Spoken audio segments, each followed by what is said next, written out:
Bienvenidos a todos los que están hoy conectados en esta transmisión. Estamos en la lección número 20 del estudio de San Mateo, hoy con el tema Los pacificadores. Vamos a ver el libro de San Mateo capítulo 5. El versículo 9 dice: Bienaventurados los pacificadores, porque ellos serán llamados hijos de Dios. Solo un versículo. Como hemos estado compartiendo en esta última semana, el tema que estamos tratando son las bienaventuranzas que el Señor Jesucristo ha dado. Es un sermón conocido como el Sermón del Monte. En ese lugar Él ha dado varias bienaventuranzas. Entre ellas está la que vamos a ver el día de hoy, los pacificadores. Cuando nosotros pensamos en el concepto de pacificador, ustedes también, cuando se hacen la idea de un pacificador, ¿qué personas se imaginan? Sin duda, ¿no? Una persona que está a favor de la paz, ¿no? O sea, está a favor de que la gente no luche, que no pelee, ¿no? Es decir, que produce la tregua, ¿no? En la historia de la humanidad hay algunas personas que han trabajado en esta área precisamente para poder alcanzar la paz entre dos grupos que están enemistados. ¿No es así? Sin duda, ¿no?, que este tipo de personas son muy valiosas en el mundo porque normalmente entre dos bandos no quieren encontrar la paz, sino que más bien están siempre peleándose y luchando entre sí. Pero existen personas, ¿no?, en la historia que han tenido esta función, ¿no? Por esa razón también existe el Premio Nobel de la Paz, ¿no? Es decir, que hay alguna persona que obtuvo este premio por causa de las gestiones que haya hecho, ya sea en algún conflicto específico o en alguna situación específica a nivel mundial entre dos grupos que estaban en disensión, ¿no? Podemos hablar así. Entonces, estas personas que hacen este tipo de gestiones o que intervienen de cierta manera para fomentar la paz en el mundo entero, digamos que son personas valiosas, son personas importantes, no podemos decir que no lo son, pero acá la Biblia, cuando nos habla bienaventurados los pacificadores, nosotros debemos y profundizar un poquito más, ¿no? O sea, tenemos que ver este conducto, ¿no?, esta manera de ser pacificador. ¿A qué tipo de paz se refiere? O entre quiénes Dios, entre qué personas se está produciendo la paz. Ya vamos a ver, ¿no? Primero, vamos a ver un pasaje de la Biblia donde muestra, después de la resurrección de nuestro Señor Jesucristo, Él aparece ante sus discípulos. Busquemos esa palabra. El libro de San Juan, capítulo 20, el versículo 19. Leamos, por favor. San Juan 20, 19 dice: Cuando llegó la noche de aquel mismo día, el primero de la semana, estando las puertas cerradas en el lugar donde los discípulos estaban reunidos por medio de los judíos, vino Jesús y puesto en medio les dijo: paz a vosotros. ¿Sí, correcto? Ya nuestro Señor Jesucristo lo que ha dicho delante de los discípulos, paz, dice, a vosotros, ¿no? Es decir, que ustedes que ahora están preocupados y afligidos, paz, dice, paz a vosotros, tengan paz. Y luego en el versículo 26 dice: 8 días después estaban otra vez sus discípulos dentro y con ellos Tomás. Llegó Jesús estando las puertas cerradas y se puso en medio y les dijo: paz a vosotros, ¿no? 2 veces el Señor Jesucristo, después de resucitar, apareciendo ante los discípulos, primero ante 10 discípulos y luego 11 discípulos, cuando estaba Tomás, ¿no? Incluye Tomás. Entonces, paz a vosotros, ¿no? Tened paz en sus corazones. Eso es lo que Jesucristo había dicho. ¿Sí? Entonces, esta paz, estimados hermanos, ¿cómo es que se produce? Ya veamos el libro de Romanos, el capítulo 5. Ya, Romanos capítulo 5, versículo 1 dice: justificados pues por la fe, tenemos paz para con Dios por medio de nuestro Señor Jesucristo, dice. Dice que nosotros tenemos paz para con Dios por medio de nuestro Señor Jesucristo. Ya, estimados hermanos, ¿por qué la Biblia está señalando que tenemos paz por Jesucristo? Dice que tenemos paz para con Dios. O sea, entre Dios y nosotros hay una relación de paz. Si podemos pensar así, ¿no? Entonces, ¿por qué no había la relación de paz anteriormente? Ya precisamente es por causa del pecado, ¿no? Por causa del pecado nosotros éramos enemigos de Dios, ¿sí? ¿Entre dos enemigos hay paz? No hay paz, ¿no? Sino que hay guerra, conflicto. Pero nuestro Señor Jesucristo dice que produjo, digamos, la paz. Por eso dice, justificados pues por la fe tenemos paz para con Dios. Es correcto, ¿no? Ya Jesucristo produce la paz. ¿Entre quiénes? ¿Entre quiénes? Entre Dios y los seres humanos. Por el sacrificio de nuestro Señor Jesucristo se produce la paz. O sea, nuestro Señor Jesucristo viene a ser un pacificador, ¿no? Es decir, que entre Dios y los hombres, Jesucristo es el intermediador. O sea, es quien produce paz. O sea, quita la ira del corazón de Dios. ¿De qué manera? Realizando el sacrificio. Es decir, que la ira que Dios tenía que derramar sobre la humanidad, sobre los hombres, sobre sus enemigos en este caso, esta ira es derramada sobre nuestro Señor Jesucristo. Entonces la muerte de Jesús produce paz. ¿Entre quién? Entre Dios y el hombre, ¿no? El versículo 1 dice, justificados pues por la fe, tenemos paz para con Dios y por medio de nuestro Señor Jesucristo.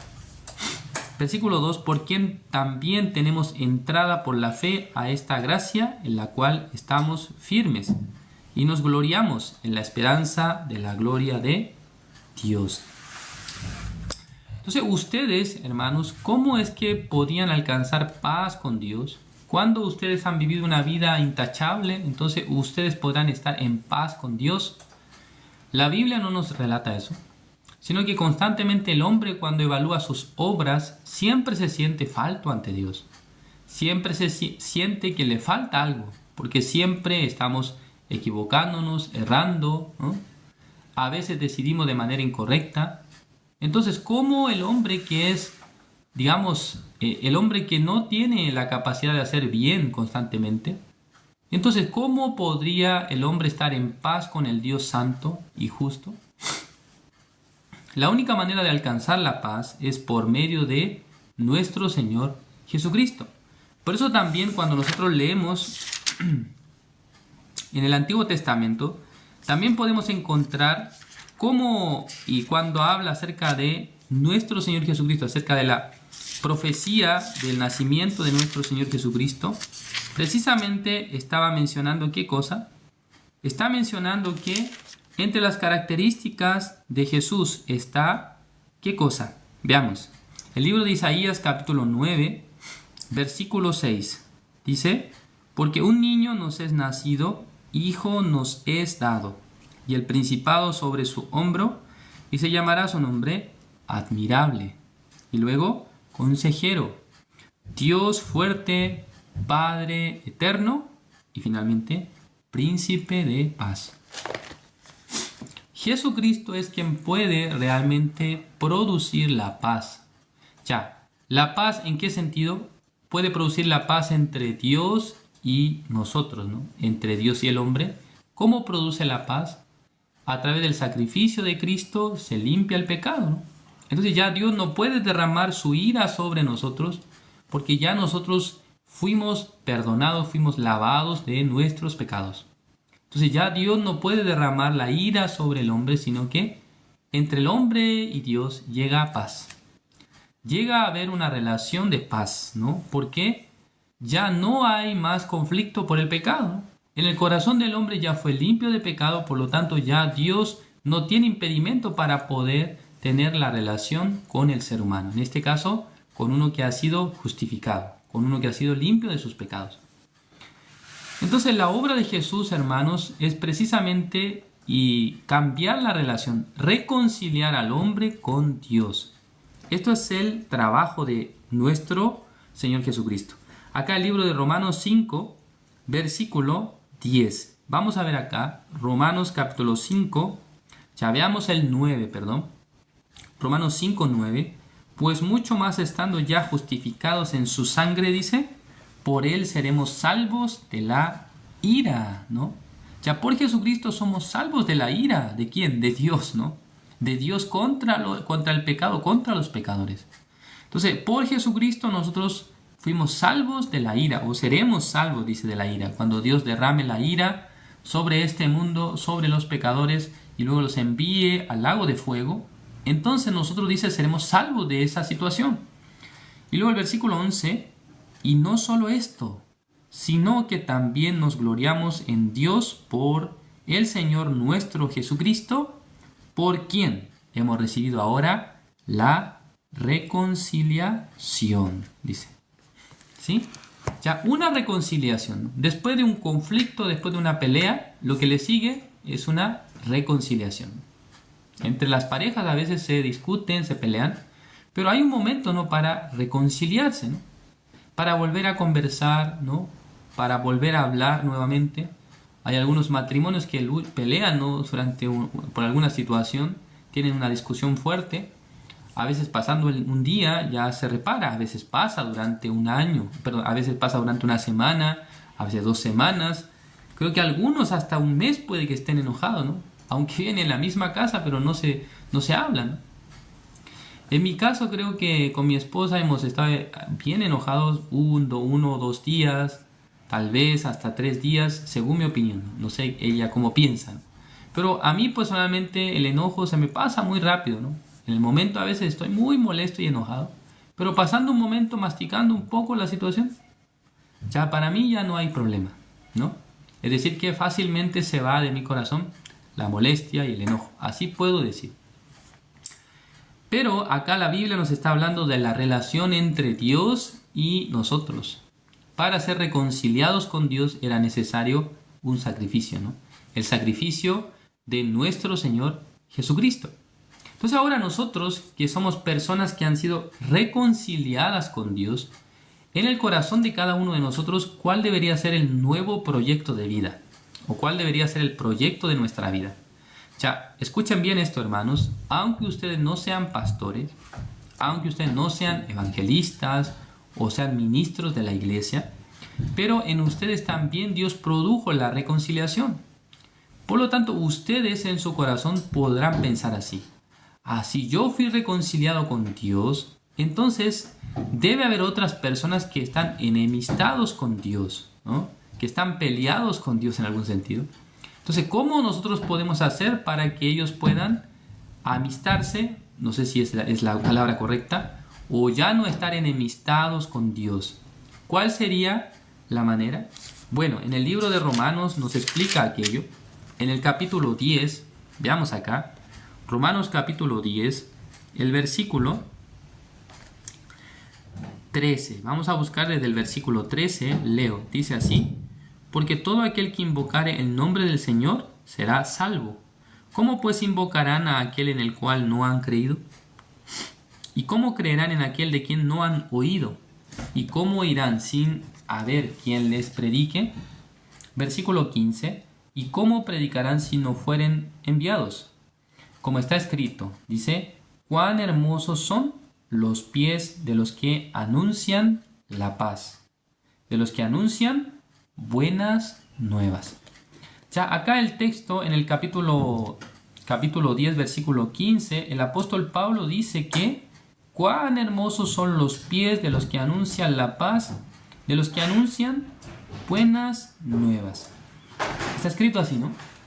Ya dice cuán hermosos son los pies de los que anuncian la paz, de los que anuncian buenas nuevas. Pero esa palabra, el apóstol Pablo, ¿de dónde él había sacado esta palabra? Ya veamos acá el libro de Isaías capítulo 52. Isaías capítulo 52, el versículo 7. Dice, cuán hermosos son sobre los montes los pies del que trae alegres nuevas, del que anuncia la paz, del que trae nuevas del bien, del que publica salvación, del que dice a Sión, tu Dios reina. O sea, el apóstol Pablo, cuando citó el capítulo 10, versículo 15, el libro de Romanos, él se basó en el capítulo 52 de Isaías, ¿no? El versículo 7, donde dice, cuán hermosos son sobre los montes los pies del que trae alegres nuevas. Seguramente el apóstol Pablo había leído ¿sí? el libro de Isaías. Ya tenía el conocimiento, no solamente de Isaías, sino de diferentes libros del Antiguo Testamento, porque muchas citas que el apóstol Pablo da, digamos, a conocer, son versículos que estaban en el Antiguo Testamento. Entonces el apóstol Pablo lo que está haciendo, ¿no?, es reconfirmar lo que ya está escrito en el Antiguo Testamento, en este caso, que Dios considera que los pies de uno que anuncia el Evangelio, y también dice acá, anuncia la paz.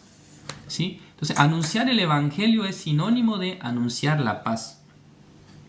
Porque en Romanos 10:15, ¿y cómo predicarán si no fueren enviados? ¿Cómo está escrito? Ya el apóstol Pablo dijo, ¿no? ¿Cómo está escrito? Es decir, que ya está escrito en el Antiguo Testamento, en Isaías 52:7. ¿Qué cosa?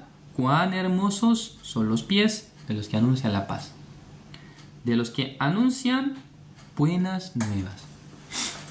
Hermanos, ustedes fueron reconciliados con Dios, ciertamente, ¿no? Ustedes, es decir, que han creído en Jesús, que ya llevó sus pecados. Entonces, esto es estar reconciliado con Dios. Sí, estar reconciliado con Dios no se refiere a alguna actitud que yo tuve o que mejoré, ¿no? Yo mejoré en cierta manera, en cierto aspecto, yo soy distinto a como era antes. Esto no es una señal de estar reconciliado con Dios, sino que la reconciliación es por medio del sacrificio de Jesús. ¿Entienden ustedes? O sea, la paz que llega a nuestro corazón dice que viene por medio de Jesús. No es por algunas obras buenas o cambios que tuvimos en nuestra vida. No es que por eso llega la paz. Exactamente el libro de Romanos 5 lo explica, ¿no? Voy a leer otra vez, versículo 1. Justificados pues por la fe, dice, tenemos paz para con Dios. O sea, la paz que ustedes puedan adquirir en sus corazones no se trata de lo bien que ustedes han hecho o de lo bien que hagan, sino que la paz con Dios se produjo por medio de Jesucristo nada más. Porque Jesucristo es el príncipe de paz, dice el libro de Isaías capítulo 9, versículo 6.